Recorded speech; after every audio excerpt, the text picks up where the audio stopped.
একদিন তোমারি নাম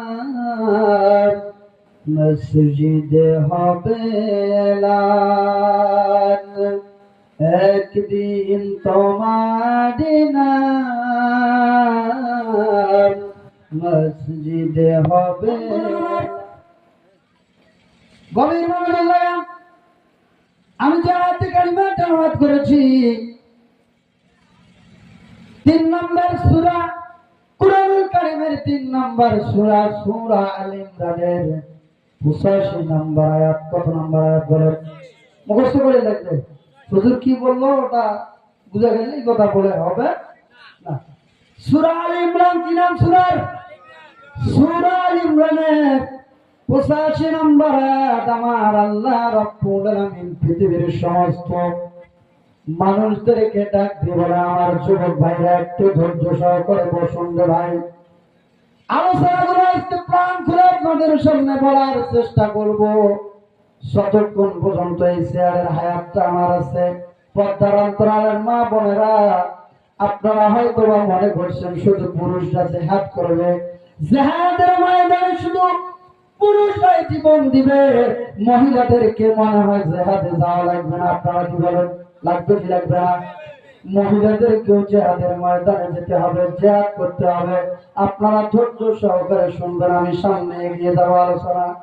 কুরআনুল কারীমের সূরা আল ইমরানের 85 নম্বর আয়াতের মধ্যে আমার আল্লাহ বলেন, ওয়ামাইয়াতাগি গায়রাল ইসলামি দীনান ফালান ইউকবালা মিনহু ওয়া হুয়া বিল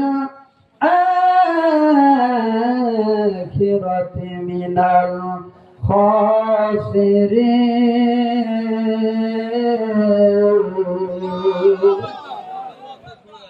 আল্লাহ রাব্বুল আলামিন বলেন, ওয়ামাইয়াতাগি গায়রাল ইসলাম, যারা আমার ইসলাম ছাড়া, কি ছাড়া? আমার ইসলাম ছাড়া অন্য কোন দল চায়, অন্য কোন মত চায়, ইসলাম যেটা দিয়েছে সেটা তাকে ভালো লাগে না, এইরকম কিছু নামধারী মুসলমান আছে না নাই? ইসলামের যে আইনটা আছে সেই আইনটা তাকে ভালো লাগে না। ইসলাম কি বলেছে, কোরআন কি বলেছে, কোরআনের কথা বললে তাকে ভালো লাগে না, এরকম কিছু লোক সমাজের মধ্যে আছে না এই বাবা?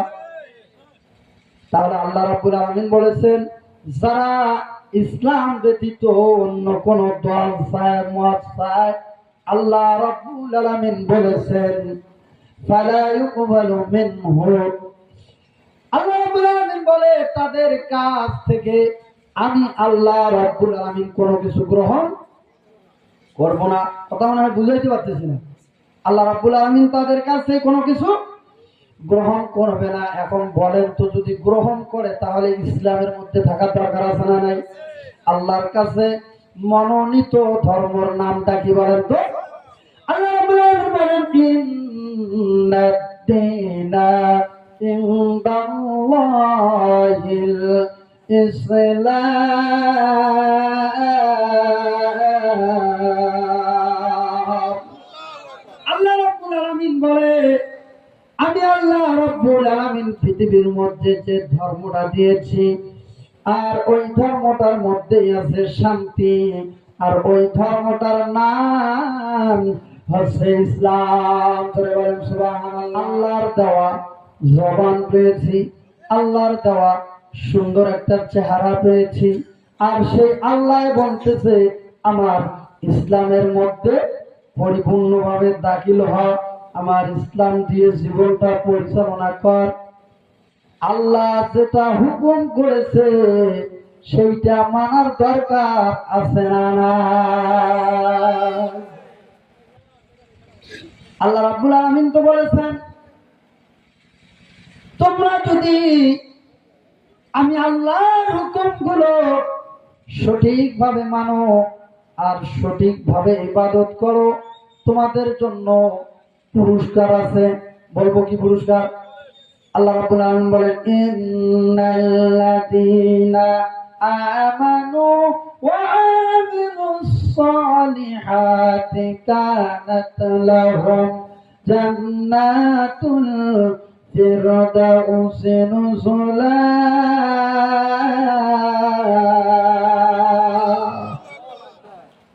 বন্ধুরা আমার, আল্লাহ রাব্বুল আলামিন বলেছেন যারা নিশ্চয় নেক কাজ করে, যারা সালেহ কাজ করে, ইমানদার দাবি করে, কোন বাতিল শক্তিকে তারা ভয় করে না, কোন বাতিল শক্তিকে পরোয়া করে না। আমি আল্লাহর দিকে তারা ধাবিত হয়, নেক কাজ করে, নেক কাজের প্রতি অটল অবিচল থাকে। আল্লাহ রাব্বুল আলামিন বলেছে তাদেরকে সংবাদ দাও, তাদেরকে জানা দাও, আমি আল্লাহ রাব্বুল আলামিন তাদেরকে জান্নাত দান করি। বলেন সুবহানাল্লাহ। শুধু জান্নাতেই দান করেন না, জান্নাতের মধ্যে সর্বশ্রেষ্ঠ যে জান্নাত, সেই জান্নাতটার নাম হচ্ছে জান্নাতুল ফেরদাউস। সেই জান্নাতুল ফেরদাউস দান করে। একটু জোরে বলেন সুবহানাল্লাহ।